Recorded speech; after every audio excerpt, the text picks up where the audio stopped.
Bismillahirrahmanirrahim. Assalamualaikum warahmatullahi wabarakatuh. Alhamdulillahirabbil alamin. Wassalatu wassalamu ala asyrafil anbiya'i wal mursalin wa ala alihi wa sahbihi ajma'in. Qala rabbi shrah li sadri wa yassir li amri wahlul 'uqdatam min lisani yafqahu qawli, amma ba'd.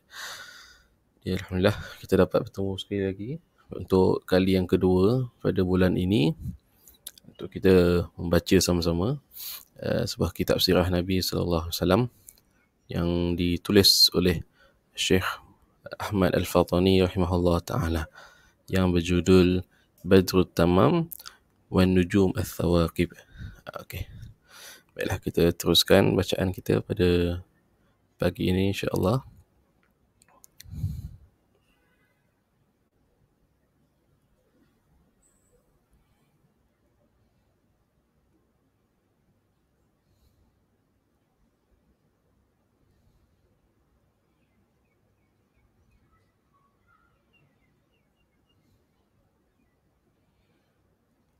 Okey. Buat rakan yang ada kitabnya, bolehlah rujuk muka surat ni surat berapa ya? Surat yang kelima di bahagian bawah ni.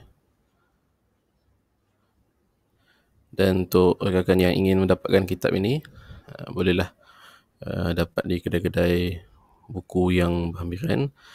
Kalau macam saya beli di Kelantan, saya beli di Jaafar Awas. Saya rasa dia ada situlah. Tapi kalau di Lembah Kelang ni, wallahualam lah, saya tak pasti ada di mana boleh dapatkan. Okey. Bismillahirrahmanirrahim. Allahumma salli ala sayyidina Muhammad wa ala alihi wa sahbihi wa sallam. Allahumma salli ala sayyidina Muhammad wa ala alihi wa sahbihi wa sallam. Allahumma salli ala sayyidina Muhammad wa ala alihi wa sahbihi wa sallam. Qala al-musannif rahimahullah ta'ala wa nafa'ana bi ulumihi fid dharain amin. Jadi kita sambung. Minggu lepas kita berhenti kepada kisah tentang ada riwayat yang mengatakan bahawa apabila Sayyidina Abdullah itu berkahwin dengan Sayyidina Siti Aminah, maka ramai wanita Quraisy ataupun gadis-gadis Quraisy yang meninggal dunia kerana diorang ni kecewa lah sebab tak dapat kahwin dengan Abdullah. Jadi diorang meninggal mengejut. Itulah wallahu alam lah, nak kata satu kemuliaan lah, satu hebatnya orang yang bernama Sayyidina Abdullah itu, bapa Nabi kita sallallahu alaihi wasallam. Jadi kita sambung sedikit lagi di bahagian bawah ni. Dan adapun nasabnya sallallahu alaihi wasallam, maka telah dinazamkan dia oleh setengah ulama Melayu dengan katanya ni ada susunan nazam ataupun syair lah berkenaan dengan nasab Nabi sallallahu alaihi wasallam. Baca sedikit. Afdal dari makhluk itu sama hanya Nabi kita Muhammad namanya. Ayahnya Abdullah, anak Syaibah ia, anak bagi Hashim itu yang mulia. Itulah, kalau kita baca nazam ni pun dah menunjukkan bahawa Syekh Ahmad Al-Fatani ni dia mahir tentang ilmu-ilmu syair, sastra nazam ni. Jadi beliau memilih syair-syair yang cantik lah untuk diletakkan dalam kitab beliau. Ia anak Abdul Manaf, itu pula anak Qusay, anak Hakim yang terula, yang tertinggi lah. Anak bagi Murrah, anak Ka'ab ia, anak Lu'ay, anak bagi Ghalib ia.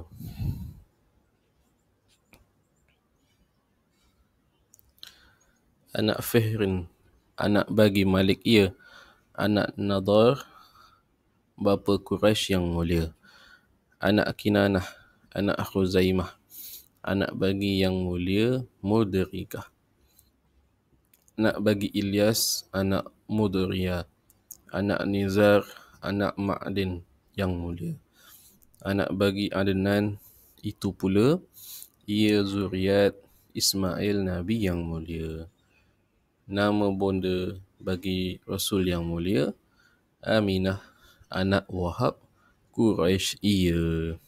Jadi kalau kita lihat Sini saya dah kotakkan. Inilah nasab nasab Nabi sallallahu alaihi wasallam. Ni belah bapanya. Tu ada ni belah bapanya Abdullah, Syaibah, Hashim. Syaibah ni Abdul Muttalib. Itulah nama sebenar bagi Abdul Muttalib, Syaibah. Okey. Jadi kita lihat sini. Juga ni Hashim. Kalau kita lihat Hashim, daripada situlah datangnya keturunan Bani Hashim. Yang mana anak keturunan Abdul Muttalib, Abdullah, Nabi Muhammad SAW ni, ni semua adalah Bani Hashim. Okay, sampai kepada Adnan. Adnan ni anak kepada Nabi Ismail. Macam Nabi Ismail ni anak Nabi Ibrahim AS. Okay, kita sambung. Dekat bahagian bawah ni menceritakan tentang Siti Aminah mengandungkan Nabi SAW. Okay, kita baca sikit. Dan adalah mengandung Sayyidatina Aminah Nabi SAW pada malam Jumaat daripada bulan Rajab. Dan menyangka setengah manusia bahawasanya pada malam Isnin dan diserukan pada langit dan bumi bahawa nur yang ditaruhkan dalam perbendaharaan yang daripadanya Muhammad sallallahu alaihi wasallam itu telah tetaplah ia pada malam ini di dalam perut Aminah. Dan lagi akan keluar dia, maka manusia hal keadaannya menyukakan dan menakutkan, dan disuruhkan Ridwan membukakan pintu syurga Firdaus dan bertutur beberapa binatang bagi Quraisy pada malam itu. Jadi disebutkan dalam kitab ini, Syekh Ahmad Fatani ceritakan bahawa pada malam dikandungkannya Nabi Muhammad SAW itu berlaku beberapa, kita kata, irhas ataupun perkara yang ajaib lah yang disebutkan sebelum kelahiran Nabi SAW. Jadi di situ antara yang disebutkan di sini adalah malaikat Ridwan membuka pintu syurga Firdaus waktu ketika Nabi SAW itu dikandungkan. Lepas tu bertutur beberapa binatang. Ada beberapa ekor binatang ni, wallahualam binatang apa. Dia bercakap-cakap. Dia cakap lah, ada satu ketika tu dia bercakap dengan beberapa orang Quraisy. Jadi macam pelik lah ketika tu, apa berlaku. Berkata ia telah dikandungkan dengan Muhammad demi Tuhan Kaabah, dan ialah imam dunia dan pelita ahlinya. Jadi apa yang binatang tu cakap, binatang tu pun cakap dekat orang Quraisy tu tentang perkhabaran kelahiran Nabi SAW. Dia bagi tahu kepada orang Quraisy. Orang Quraisy ni pelik lah. Apa ni? Macam tu. Dan tiada tinggal tempat kerajaan bagi segala raja-raja di dalam dunia, melainkan berpagi-pagi ia hal keadaannya runtuh, dan melihat ia beberapa kali bahawasanya keluar daripadanya nur yang cemerlang baginya oleh masyrik dan maghrib. Juga peristiwa yang lain disebutkan di sini ketika Nabi SAW tu dikandungkan raja. Sebutkan dalam kitab ni umum ni lah. Dalam kitab ni sebut secara umum. Raja-raja di dunia ni melihat runtuh. Istana dia runtuh. Bina-bina istana dia runtuh. Tapi ada setengah pendapat yang lebih spesifik mengatakan istana Kisra di Parsi. Tiang-tiang dia tu runtuh. Sebagainya. Jadi itu semua menunjukkan tanda-tanda lah sebelum kelahiran Nabi SAW. Dan juga bahawa keluar cahaya yang cemerlang, cahaya yang terang benderang dari timur ke barat. Itulah antara tandanya. Dan tatkala lalu 6 bulan daripada mengandungnya, melihat ia dalam tidurnya bahawa seorang datang mengkhabarkan dia bahawasanya telah mengandung ia akan penghulu bagi sekalian alam, dan menyuruhkan dia bahawa bahawa menama ia, saya terpisah, menama ia akan dia dengan Muhammad, dan bahawa menyembunyi ia akan kelakuannya. Jadi telah 6 bulan Siti Aminah mengandungkan Nabi SAW, ibunya. Jadi ibu Nabi ni melihat, Siti Aminah ni melihat dalam tidur ada seorang datang. Kali itu malaikat lah, beritahu kepada dia, okey, inilah yang kau kandungkan ni Nabi, penghulu segala Nabi, penutup sekalian Nabi, dan kau kena namakan dia dengan Muhammad. Jadi itulah, ni pendapat yang pertama. Tapi ada pendapat yang lain mengatakan yang menamakannya Muhammad itu adalah Abdul Muttalib. Wallahu a'lam. Dan tatkala lalu daripada masa buntingnya 2 bulan, masa buntingnya 2 bulan, pada kaul yang masyhur, wafatlah Sayyidina Abdullah pada negeri Madinah Al-Munawwarah. Jadi waktu ketika 2 bulan kandungan, tadi 6 bulan. Ini di flashback balik, 2 bulan, Sayyidina Abdullah pula meninggal dunia di Madinah. Dan ketika Nabi dalam kandungan 2 bulan. Di sisi beberapa bapa muda ni bapa saudara lah, bapa muda sebelahnya ibunya daripada Bani An-Najjar, tatkala pulang ia daripada berniaga ke negeri Syam. Jadi diceritakan perihal wafatan Sayyidina Abdullah ni ketika beliau balik daripada Syam, singgah di Madinah, atau ketika itu Yathrib, dan beliau meninggal di sana. Ketika mungkin berehat ataupun bertemu dengan bapa saudara dia belah ibu daripada Bani An-Najjar tu, kemudian dia meninggal di situ. Muda lagi dah sebenarnya bapa Nabi SAW. Dan sentiasa ibunya SAW melihat ia di dalam masa buntingnya akan beberapa ajaib yang menunjukkan atas besar kadarnya daripada beberapa karamah dan tanda yang bahirah. Hingga lalulah segala bulannya, maka mengenakan dia oleh barang yang menaikkan segala perempuan yang bunting daripada sakit hendak beranak daripada hal tiada mengetahui dengannya seseorang. Jadi sebutkan sekali lagi di sini, sepanjang tempoh kandungan Nabi SAW itu, ibunya tidak mengalami sebarang sakit, bahkan mengalami pelbagai perkara yang ajaib lah ketika itu. Maka lepas tu dalam kalangan wanita Quraisy yang mengandung ketika itu, Aminah tak ada apa-apa. Siti Aminah ni relax saja. Soalan macam itulah kemuliaan Nabi SAW. Maka mendengar ia akan beberapa perkara yang menakutkan dia, maka melihat ia akan seolah-olah sayap burung yang putih menyapu atas hatinya, maka hilanglah takutnya dan mengenakan dia dahaga. Maka tiba-tiba ia dengan minum man yang putih yang ada di dalamnya laban, maka minum ia akan dia. Ni peristiwa cerita Siti Aminah ni nak bersalin lah.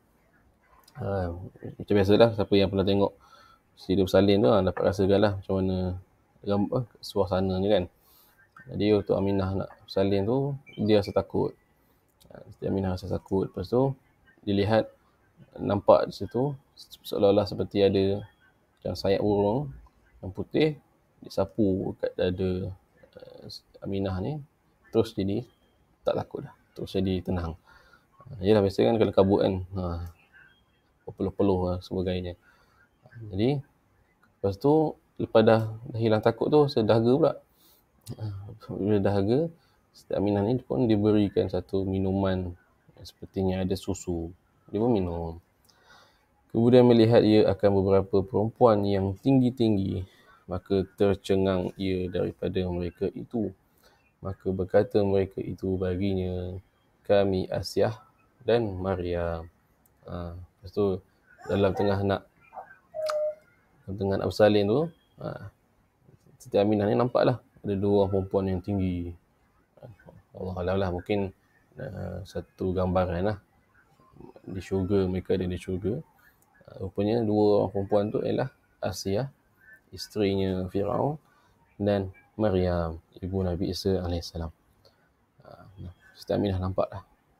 Dan mereka itu daripada berdaya dari dan tiba-tiba dengan sutera yang putih dibentangkan antara langit dan bumi, dan tiba-tiba dengan suara yang berkata, "Ya, ambil oleh kamu akan dia daripada segala mata manusia." Dan melihat Aminah akan beberapa laki-laki yang berdiri mereka itu pada hawa di langit lah. Pada tangan mereka itu beberapa kandia daripada perak, dan melihat ia akan sepuak daripada burung segala, paruhnya daripada zamrud, dan sayapnya daripada yakut,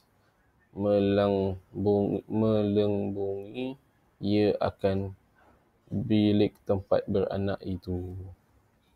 Jadi setelah Siti Aminah ni nampak Asiyah dengan Maryam, lepas tu beliau pun nampaklah seolah-olah seperti ada kain sutera yang terbentang, macam turun dari langit ke bumi itulah, untuk menyambut kelahiran Nabi SAW.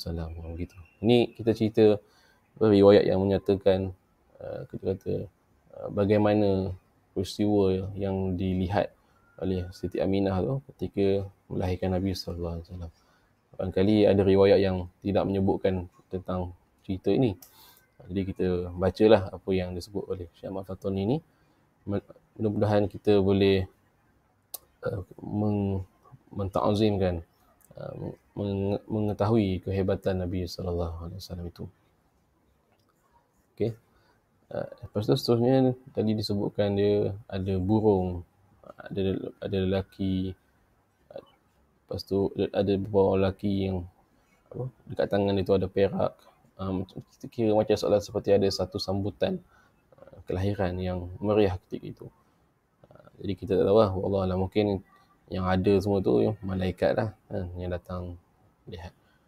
Lepas tu ada satu kumpulan burung yang paruhnya daripada zamrud dan sayapnya daripada yakut, melembungi ia akan bilik itu. Maksudnya dia menaungi lah, tutup bilik yang tempat Aminah bersalin tu. Dan melihat ia akan ada tiga panji-panji, satu di Masyriq, yang satu di Maghrib, dan satu di atas Kaabah, yang bersangatanlah dengan ia kelakuannya, dan berasa ia seolah-olah bersandar ia kepada beberapa perempuan, dan terbanyaklah mereka itu atasnya pada rumahnya. Maka tatkala itu beranaklah ia akan dia sallallahu alaihi wasallam, seolah-olah bulan yang sangat cemerlang cahayanya, dan disunatkan berdiri pada tempat itu serta mengucap selawat ke atasnya kerana memuliakan baginda sallallahu alaihi wasallam. Disunatkan. Jadi Syekh Ahmad Fatoni ni buat tak kurungan di sini. Kita kata apa? Bila kita baca tentang kelahiran Nabi SAW, sunatkan untuk berdiri, kita mengucapkan selawat kepada Nabi SAW. Allahumma salli ala sayyidina Muhammad. Allahumma salli ala sayyidina. Allahumma salli ala sayyidina. Itulah, kalau kita dalam majlis tu bolehlah kita berdiri, kita ucapkan selawat kepada Nabi SAW. Dan diperanakkan Nabi SAW pada Mekah Al-Musyrifah. Okay, tadi sebut di sini pada bulan seolah-olah seperti cahaya kan Nabi lahir. Tatkala naik fajar, Nabi dilahirkan di Mekah tatkala naik fajar pada hari Isnin bagi 12 malam yang lalu daripada bulan Rabiul Awal pada tahun Gajah. Itulah sedikit riwayat berkenaan dengan kelahiran Nabi sallallahu alaihi wasallam. Jadi disebutkan di sini bahawa ketika Nabi lahir tu tak ada kiraan tahun lagi.